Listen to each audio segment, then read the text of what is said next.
जय महाकाल। प्रिय मित्रों, हार्दिक अभिनंदन करता हूँ आपके अपने YouTube चैनल आचार्य हरीश शास्त्री जी। प्रिय मित्रों, हमारे जीवन में कुछ पौधे साधारण पौधे नहीं होते, जैसे तुलसी है, जैसे आंवला है, सम्मी है, गुड़हल है। वैसे ही भगवान शंकर जी का प्रिय पौधा, साक्षात भोलेनाथ का स्वरूप पौधा क्यों बोले इसको, भगवान भोलेनाथ का साक्षात रूप है बिल्व वृक्ष, बेल का पेड़। लेकिन कई लोग बोलते हैं घर में बेल का पेड़ लगाना चाहिए या नहीं लगाना चाहिए। तो मैं बोलूँगा, आप सोमवार के दिन अपने घर में, घर के पिछले भाग में, जो घर का पिछला हिस्सा है छत का, छत पे अपने घर के बैक साइड में पिछले हिस्से में आप बेल का वृक्ष अवश्य लगाएं। और अगर ऊपर नहीं तो अपने घर से मेन एंट्री गेट से राइट साइड पे दाईं तरफ आप पीपल का पेड़ आप बेल का वृक्ष अवश्य लगाएं, क्योंकि बेल के वृक्ष में साक्षात भोलेनाथ विराजमान है। जिस घर में बेल का वृक्ष रहता है, समझो वहां भगवान भोलेनाथ जी साक्षात विराजमान रहते हैं। जिनके घर की दूर दूर तक मंदिर न हो, शिवलिंग न हो, वो बेल के वृक्ष में शिवलिंग रख सकते हैं। उस शिवलिंग का जो मुख होगा वो उत्तर की तरफ रहेगा, जलेरी उत्तर की तरफ रहेगी। और अगर बेल शिवलिंग नहीं भी रख सकते हैं तो आप बेल के वृक्ष की जड़ में अगर जल चढ़ाते हैं तो समझो वो भी साक्षात भोलेनाथ को जल चढ़ रहा है। आपने 12 ज्योतिर्लिंगों पे, 12 ज्योतिर्लिंगों पे जल अर्पण कर दिया, अगर आपने बेल के वृक्ष में जल अर्पण कर दिया। भोलेनाथ को कई चीजें हैं, भगवान को मित्रों, बेल का पत्ता कभी भी बासी नहीं होता, गंगा जल कभी भी बासी नहीं होता।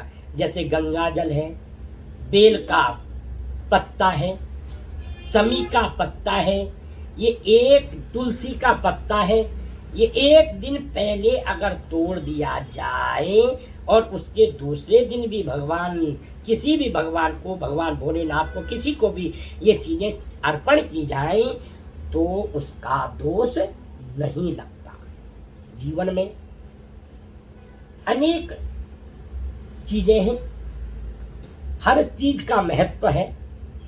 कुछ लोग आजकल जैसे समी पापों का नाश करता है, समी हमारे जीवन में आने वाले कष्टों को रेगिस्तान बना देता है, सुखा देता है। कई लोगों ने इसकी, जो लोगों को समझाने की स्टाइल है, वो चेंज कर ली। वो कहते हैं कि समी रेगिस्तान में होता है, जिस घर में समी लगाते हैं वो घर रेगिस्तान हो जाता है, सब कुछ सुखा देता है। नहीं, समी हमारे जीवन में आने वाले कष्टों को रेगिस्तान बना देता है। वो बेचारा समी का वृक्ष हम पे आने वाले कष्टों को अपने ऊपर लेकर के सूख जाता है, हमारे जीवन के कष्टों को सुखा देता है, उन कष्टों को साफ कर देता है।